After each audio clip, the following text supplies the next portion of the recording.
All right, that's better. Change the orientation, and I should be able to get your comments now.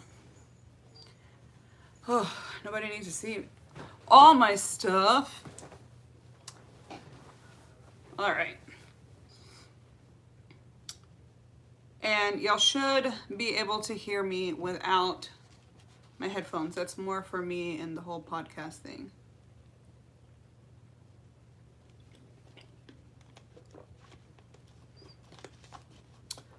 All right, whoever's in here.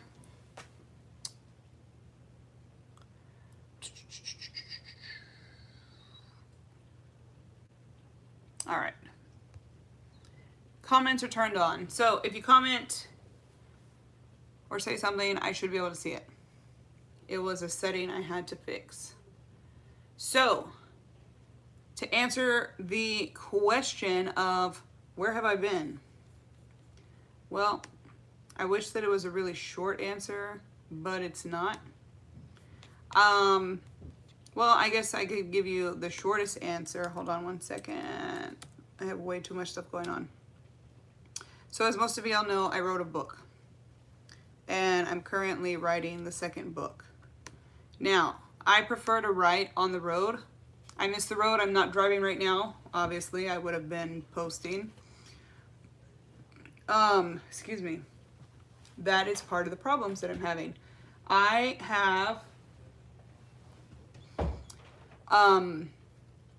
am on short-term disability right now.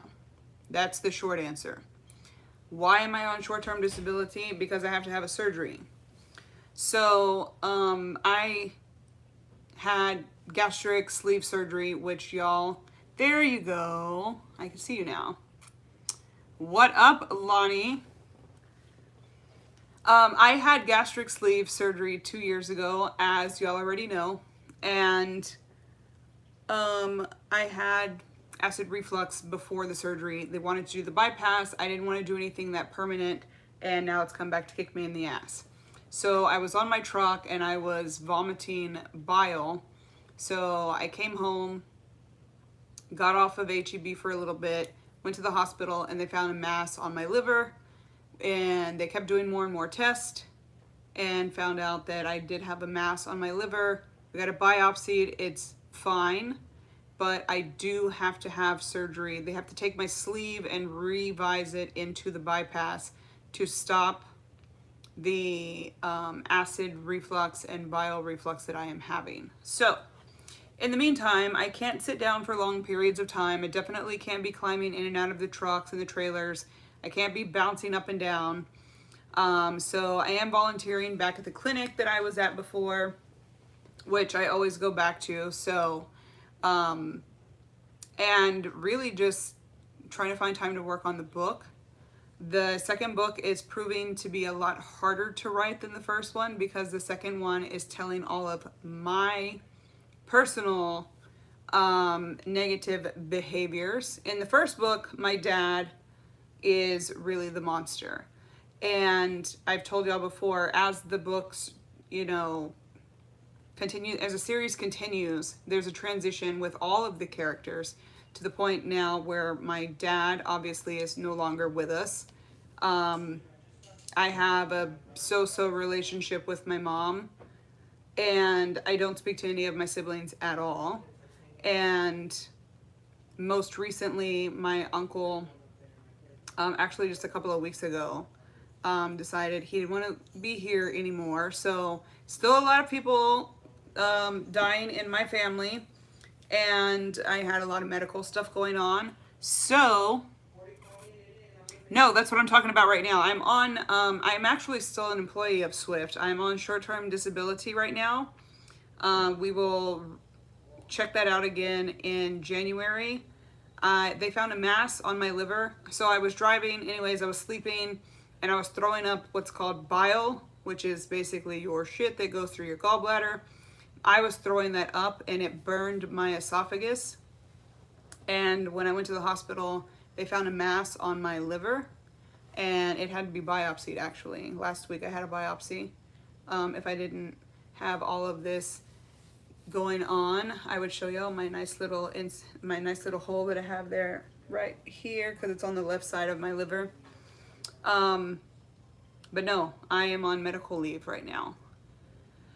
And I miss my truck, and I cleaned it, and I was crying and just being just a big baby because the truck is my freedom. Like, that's where I write. It's really hard for me to find time, and like I have a studio set up right here in my room in the corner where I do the podcast and stuff.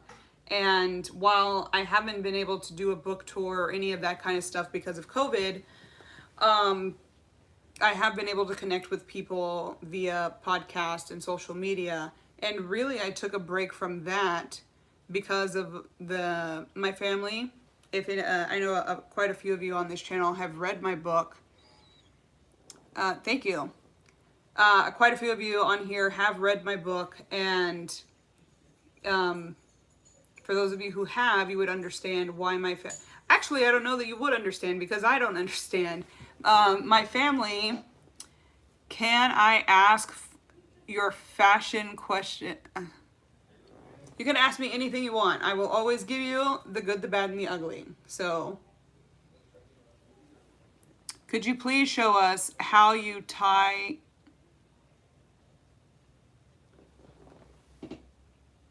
Huh? I'm sorry, I don't understand the question. My shirt's not tied. I'm very not feminine. I'm very eccentric. I'm a tomboy, but like as you can see, I don't have my nails anymore. I don't even miss them. I can't even believe that I wore them for 26 years. I never went without nails. I just came from fading my hair. I gotta pull that back up. Hold on. Like, what? Can you please show us how you tie shirt or sweater around your waist with your sleeves? Why? I don't do that. That's like some corny shit. That's some bougie, like, Ivy League school stuff. But why? I think you're just trying to be funny, and that's okay. We're in a pandemic. Laughter is the best medicine. So anyways, I don't even have a sweater to show you because I live in Texas, so I don't have long sleeves. But that's cute. I think that's adorable. But I just came off of speaking forever on Facebook, letting people, giving them the updates and the rundown, because more of the people on Facebook are my friends and my very close friends, people that I like know in person. And my family and what little is left of it. But the book has kept me busy. But hey, long time no see. That is correct, ma'am. And I'm headed over to Instagram next, so you will see me there. I'm making the rounds before I go out tonight. The club that I go to on Saturday nights, tonight we're doing a huge, what's it called? We're taking donations for the homeless people here in Houston. We're getting blankets. It's getting colder. Like right now it's like 62 degrees outside, which for Houston is pretty cold. I know it's not like Colorado and Idaho and Wyoming and Montana, but for Houston, 60, like, we pray for this weather. And there's no humidity even though it's raining outside. But we're getting into the colder season. And so we are taking donations of blankets and sweaters and hoodies. And maybe I will ask one of those people if they can show me. If my daughter wasn't so shy, my daughter actually does what you're asking, the whole sweater tie around the waist thing. And it looks really cute on her because she's super skinny. I have lost a shitload of weight, which is great, but I'm not like her skinny. She's 13. She's super skinny. But, so anyways, I have to have surgery. Right now I'm scheduled for surgery December 11th and hoping to be back at work January 6th. That is the plan. We just have to see how I recover from the surgery. Getting back on the truck is going to be, It's going to be really difficult. Not so much. Oh, they're also going to take my gallbladder out. So bile acid will not be a problem. So I've been through weight loss surgery before, obviously. So I know what to expect. I'm fully prepared for that. What I'm not prepared for is doing the regimented titration is the right word to use, which means going up. I am not a woman, I am a child of the Lord. See how? Hold on.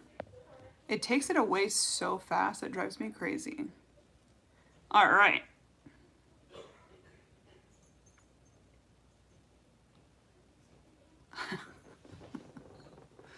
Stand up and turn around. I have had to stand up and turn around on here before. It's quite embarrassing because my waist has gotten so much smaller, but my clothes, they don't really fit right because I literally just ordered clothes that are my actual size that I am right now.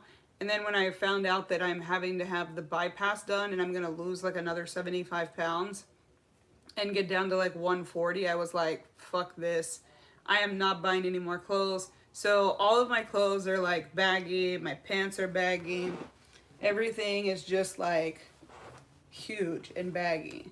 So when I stand up, I look great. When I sit down, I look like Jabba the fucking Hutt. So it's really annoying. And because of my liver situation, they don't recommend that I wear anything compressing.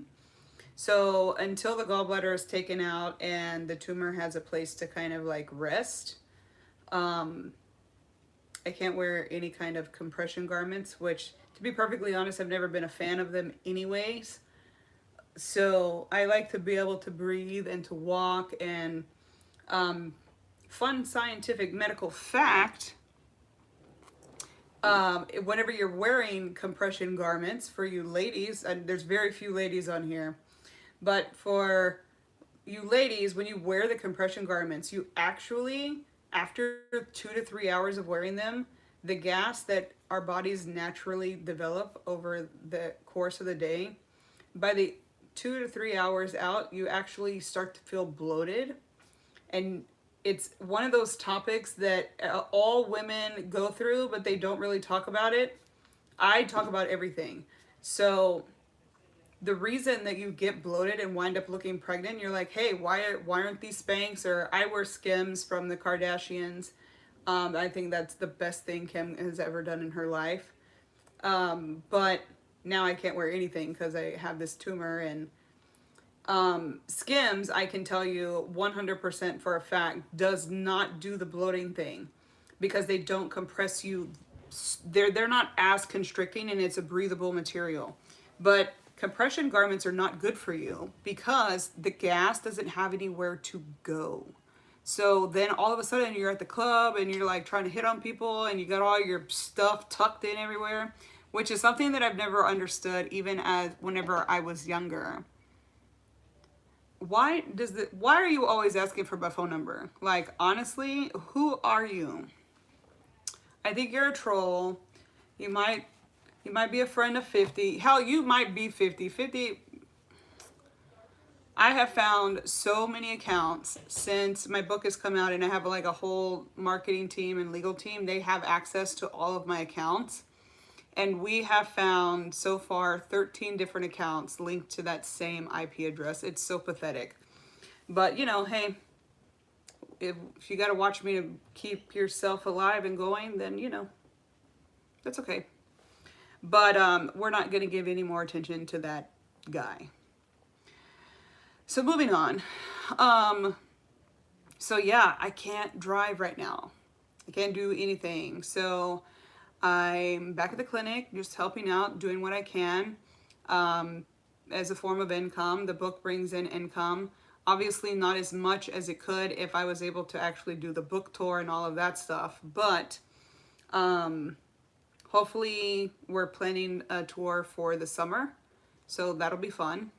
And by that point, I'll have both books out, the first 2 books. And that's where I've been. And so That's the skinny, as they say in radio or wherever I hear that shit. Where do I hear from? Podcasts usually. So, my podcast has officially been certified, and that is going to start on, I keep forgetting the name of the thing. So let me look it up real quick. You can talk shit and ask for my phone number all you want. I will let you know. And it's something like really simple. Hold on. Let me go to my author page of Gmail, and that will tell me. I will wind up posting it in the description, like I did. I think my Instagram. I don't put my Facebook on here because that's private. But my Instagram, Buzzsprout, Buzz Buzz Sprout. It's all one word. It'll be on there. That's where I will initially be putting it out on, and then it goes to, you can listen to the podcast anywhere you listen to your podcast. So that is where I am set up to go. I think I've put my new website up here. So I created a website that is strictly for the purchasing of the book, and my blog is on there. And then if you want to go to where you can hire me for coaching, life coaching, motivational coaching, like accountability coaching, whatever kind of coaching you need, you can actually, oh, hold on, I actually need to answer this. Otherwise, you're not going to be able to go to any site. I've been so damn busy, it's not even funny. So anyways, one site, dysfunctionallyfunctionally.org. Bum, bum, bum, bum. That's what it's called. Functional.org is where you can go to. Hold on, let me finish what I'm doing, and that way I can stop sounding like a spaz. Okay, so yes, perfect. Dysfunctionallyfunctional.org is where you can go to purchase just the book, and my blog is at the bottom of the page. I usually post on Sundays. Every Sunday I have a topic. How are you doing? That's what your fans want to know. My fans always want to know like really weird stuff, man. I have this one guy who comes on here, and he's always like putting like baby bottles and weird shit. Thank you so much. I just can't do fake. It's just not in my nature. I was raised by hooligans, which, you know, it is what it is. And my mom has always been the fakest person that I've ever known in my life.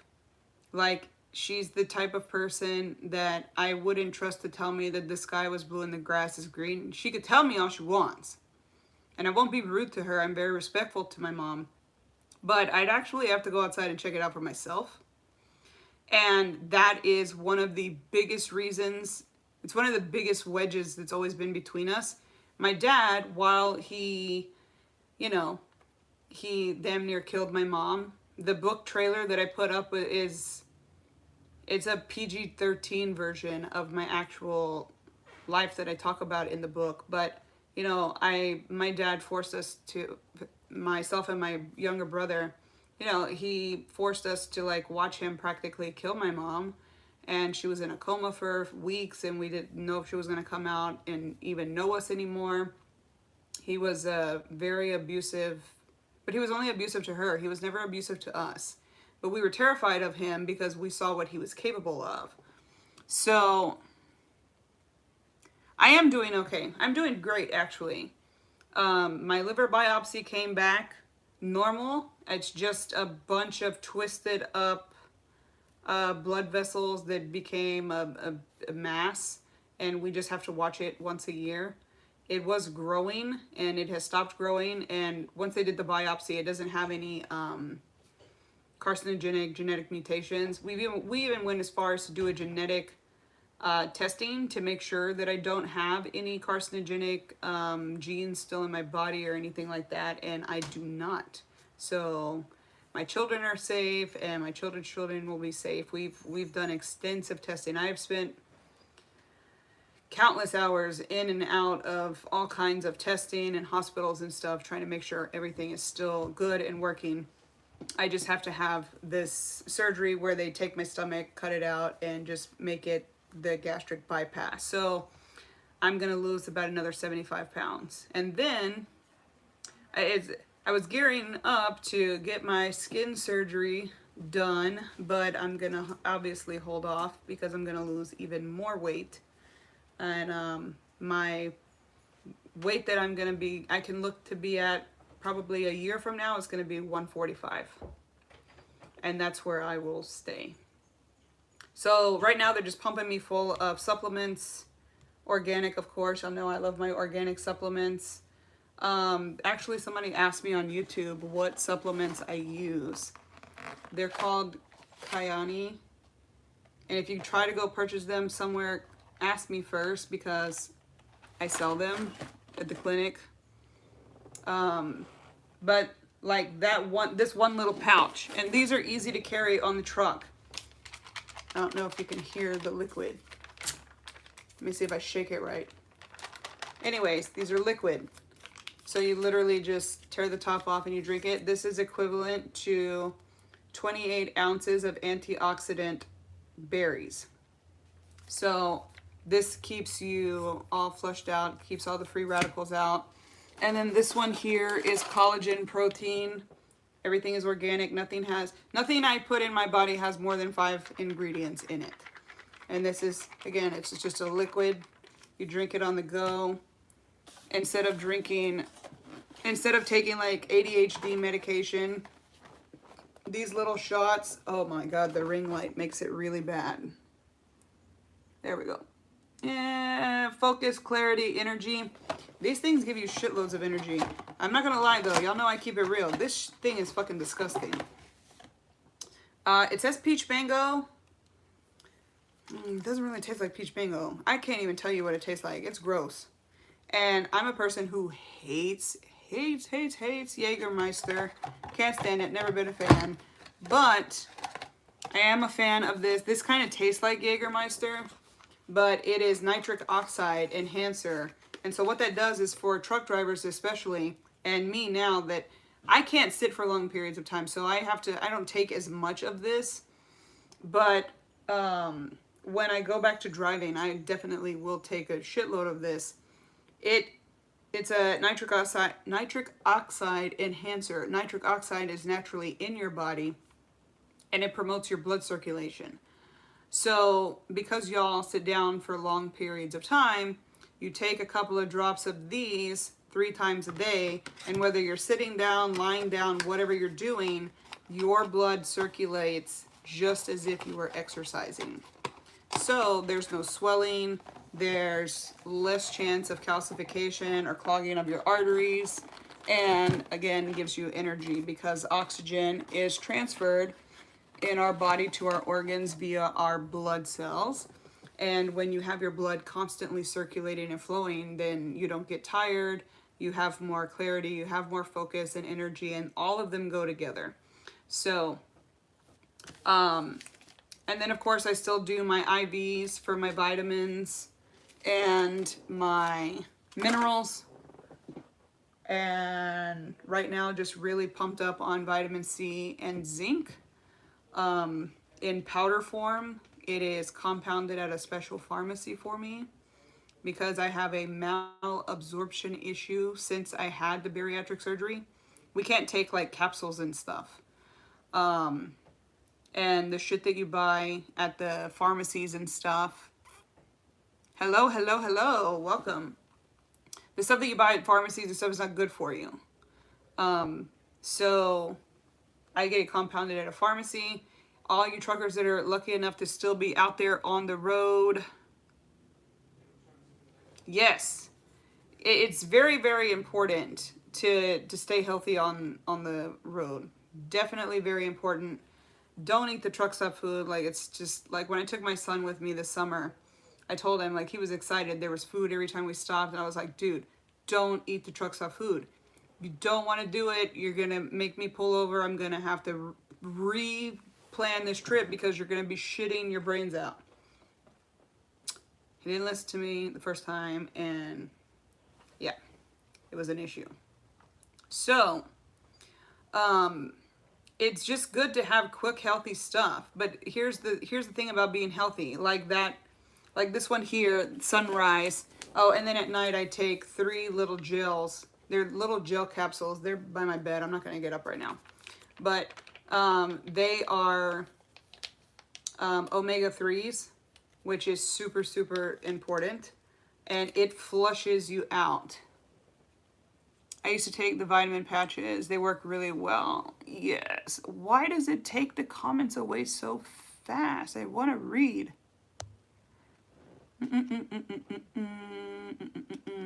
Yes. Very, very true. There you go, from another truck driver. So I have tons and tons and tons of meal replacement stuff. I drink protein water. The protein water has come a long way. 2 years ago when I first had the surgery, and so after you have surgery, weight loss surgery, I'm not so much worried about the pain. I might have a little bit more pain because I have to take my gallbladder out too, but I'm more so concerned with how I am going to deal with the titration of eating, because it takes you a good 4 to 5 weeks before you can start eating again normally. Hey, I'm leaving. I'm just telling you about. Oh, where are you going, babe? I'm going to Cares. Okay, love you. You got your medicine? Oh, no. Okay, get that. Yes, ma'am. Love you. Love you. So the titration of which you go from liquids to soft foods, or really, really soft foods, more like baby food, to pureed food, and there is a difference between the two, because in soft phase you can't have any chunks because your stomach is this fucking big, literally, and if you get a chunk stuck there, then it's a bad situation, and you're gonna get what's called dumping syndrome, which means that you are going to be vomiting violently for days.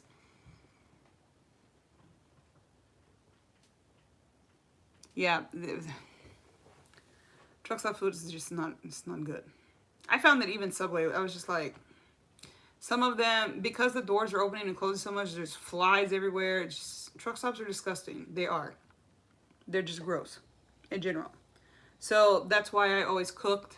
I bought groceries once a week, and then I kept a little cooler next to me, and in between, whether my son, whoever's with me or not, I always keep a cooler where I can reach down and just grab some fruit. Now here's the thing about fruits, and not so much vegetables, more fruits. While you're on the road, the fruits that I see at the truck stops, you know, people are like, well, the truck stops are offering healthy options these days. That is true. As a clinician, meaning as a medical professional, I can tell you that the types of fruits that they're putting out there aren't always going to be the best for you. So if you want to stay healthy and actually put good food into your body, fruit is obviously always going to be better than anything fried or anything processed. So if you want to eat pineapple all day long, eat pineapple all day long. Do your thing. But you are putting, you may as well be drinking a 12-pack of soda. Like Subway salads, I get the chopped meatball. Hopefully they don't have flies where you're going. The Subways that we went to, there was a couple of them that were pretty decent, but I just don't eat fast food, especially since I've had bariatric surgery. I didn't have bariatric surgery because I had a problem with food. I've always been a health nut.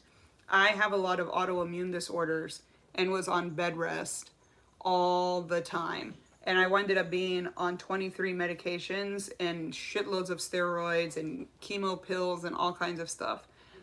So when you're eating and you're on bed rest and you are not allowed to move except for 1 hour a day to shower, shit shower and shave, you gain weight because you're not moving.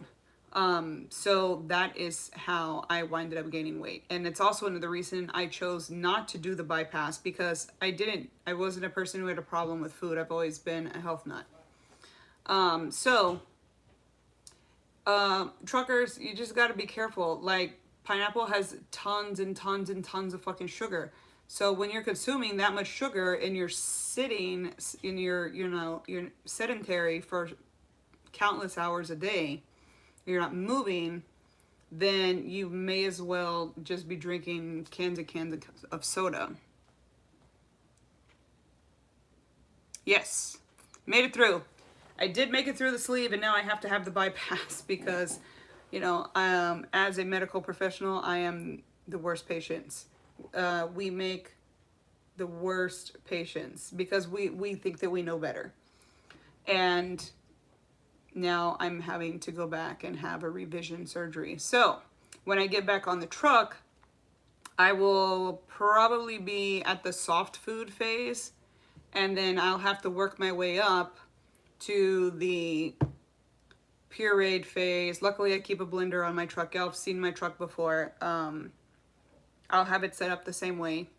They already know coming back that I have to. Well, Swift doesn't have any trucks anymore that don't have refrigerators, but I prefer the Freightliner because it does have a bigger refrigerator, and the freezer is bigger. But I will be having to titrate up the stages and make my way up to solid foods again while on the road, which is going to be tricky because for the first 4 weeks after surgery, every 2 hours I have to put 2 to 4 ounces of something protein wise in my body every single 2 hours. Like the first couple of days after surgery, every 15 minutes you have a little medicine cup, and it's protein 15 minutes, then water, and it's 2 ounces only. You only start off with 2 ounces, and you do that for 2 weeks. And it's just protein, water, protein, water, protein, water, protein, water.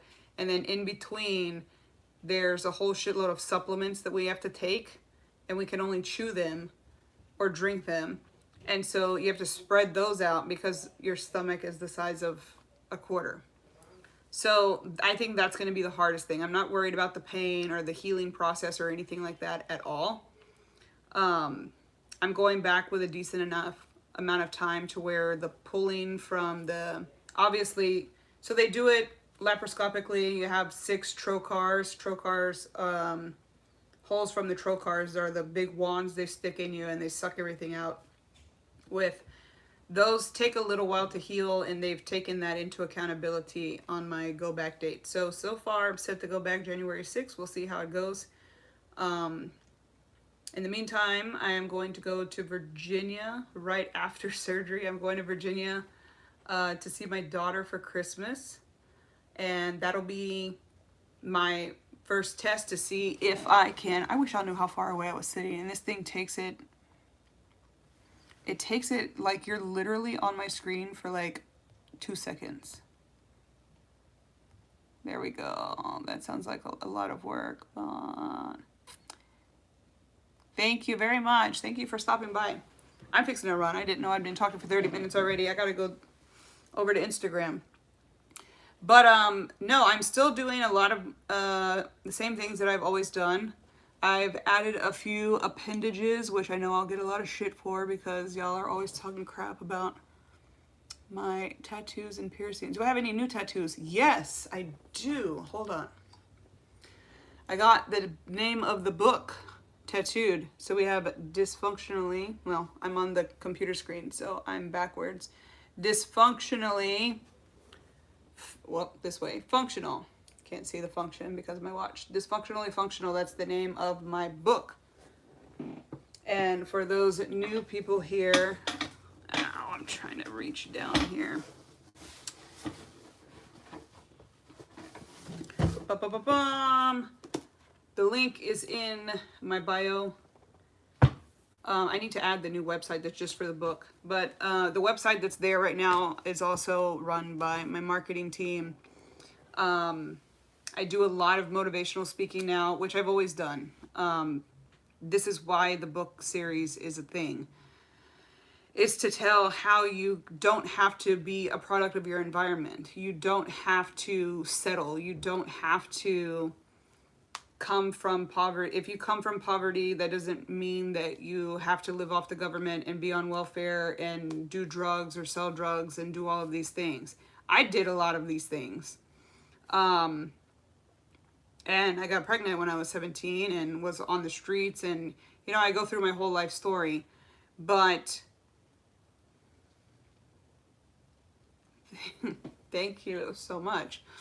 But hopefully by sharing my story, people will be able to connect with different things in the book. I love you.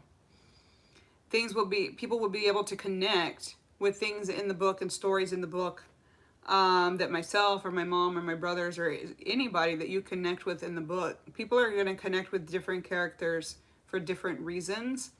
And then whoever you connect with in the first book and the second book, you may not like that person. The second book, people are going to hate me, which is fine.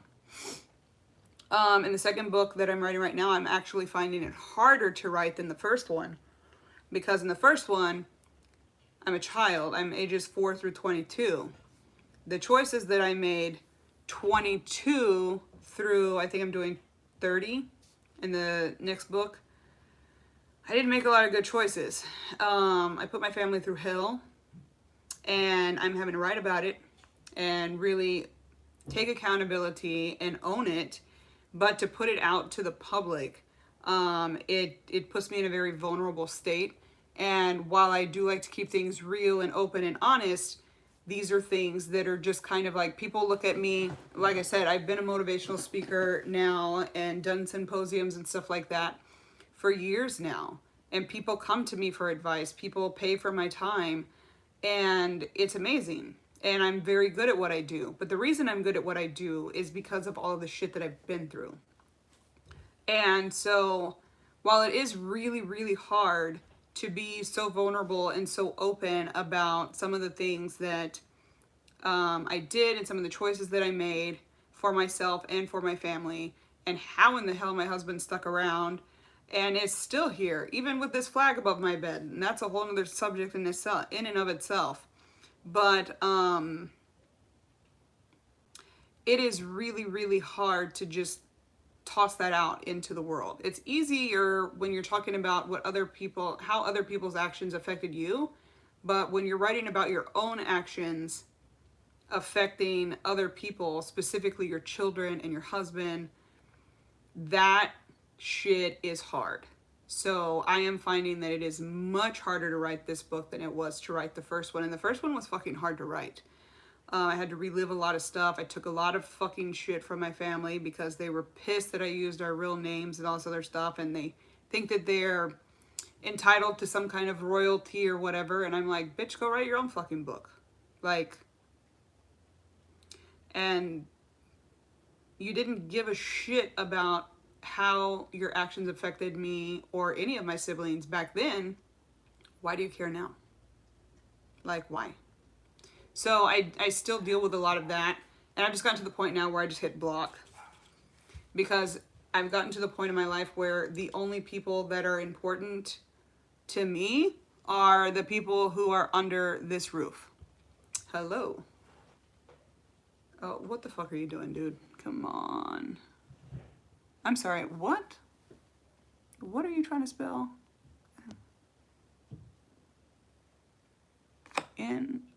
Well, I'm gonna need you to clarify what you're trying to spell there, sweetheart. You're just putting random letters, that's okay. So anyways, we're gonna let that guy do what he wants to do. So anyways, that's what I've been up to. So hopefully I'll be back in January, sitting in a nice truck, doing my thing. I think that you're trying to spell a word that I do not condone. And if you think that that's cute and funny, well then you're just gonna get blocked, Billy Hill. Watch, when my marketing team runs the analytics, I bet it goes back to 50's IP address.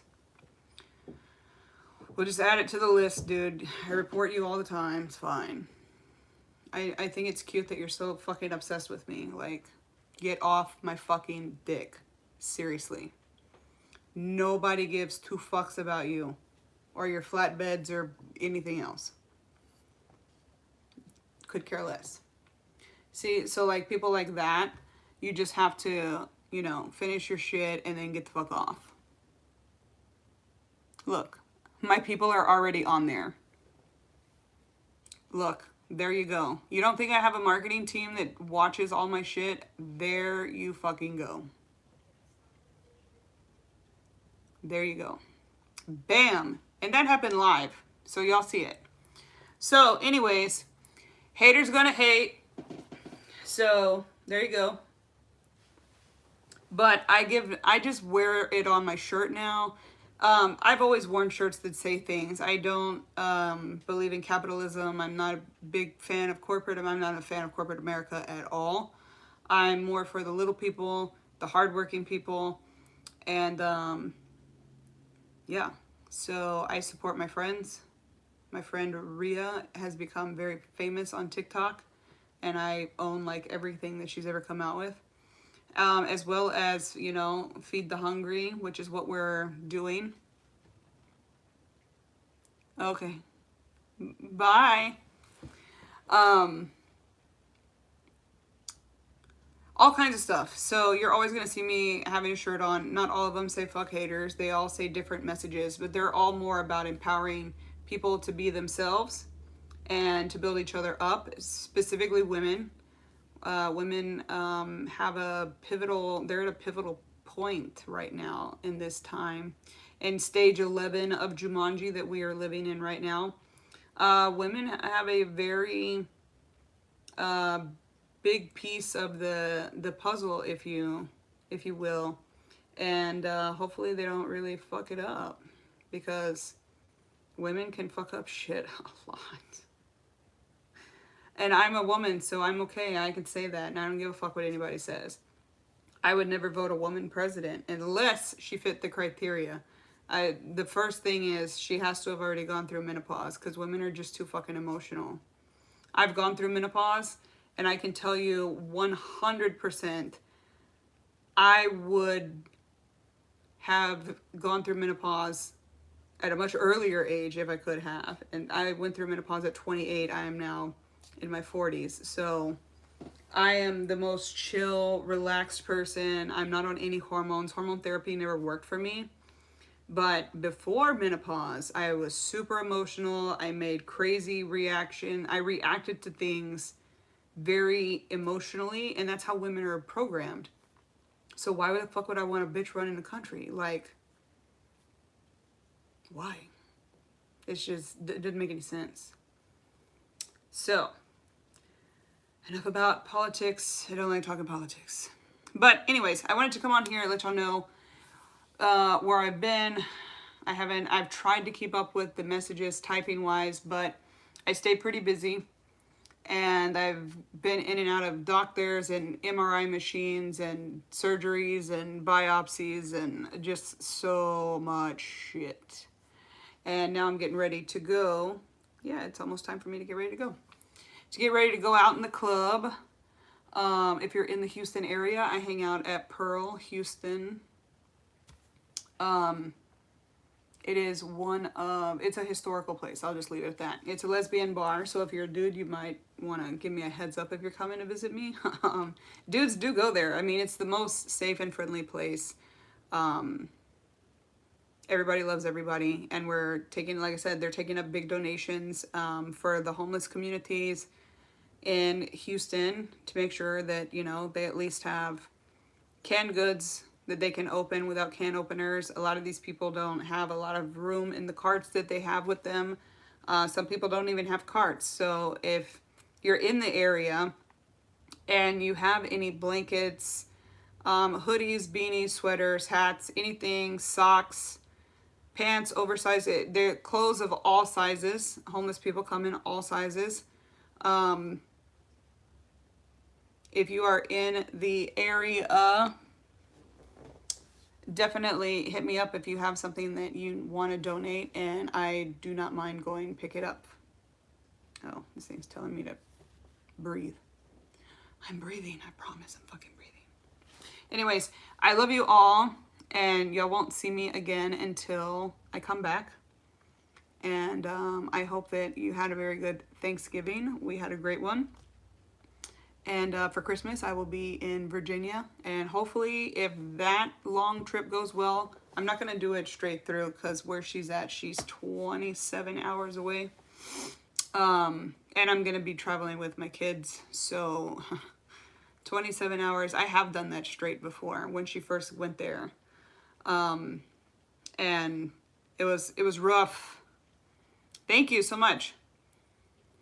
But that will be the first testament to see how my body reacts to sitting for long periods of time and how the eating and drinking work out on the road. So hopefully if that goes well, then I'm all good to go for January 6th, which happens to be my dad's birthday. So happy heavenly birthday to my dad. Hopefully I can celebrate with him from the big rig that he taught me so much about. And I think that would be very profound and poetic justice. So I love you all. Stop being crazy if you're out there being crazy. Truckers, I light candles for y'all every fucking night because it was crazy. I'm not gonna even lie. It was crazy whenever I was out there this time around during this pandemic. And you know, just the crazy shit that happened, like with the shooting in California when I had my son with me, to people getting thrown against the tractor at night while we were sleeping, and what else was there? There was a stabbing. I mean, the wrecks, the super truckers, the bitch in Mahia that just decided to climb on my tractor for no good reason. People are crazy. Crazy times create crazy breeds crazy. But I would like to promote positivity and promote, you know, well-being and being safe and just stay in your lane. Like, literally, but like also mentally and, you know, physically. Just kind of keep to yourself, do your job, and, you know, your ultimate, you are the ultimate cargo, your most precious cargo, and your ultimate destination is always home. And so y'all are in my prayers. I love you. To all you jokesters out there, y'all keep it real. Y'all are funny. I think your comments are comical. But that's it. So peace out. Good luck to y'all. Happy holidays. Happy holidays to you and your family, Eileen. And thank you for your love and support. And I will catch y'all on the flip side next year, actually. So, bye-bye.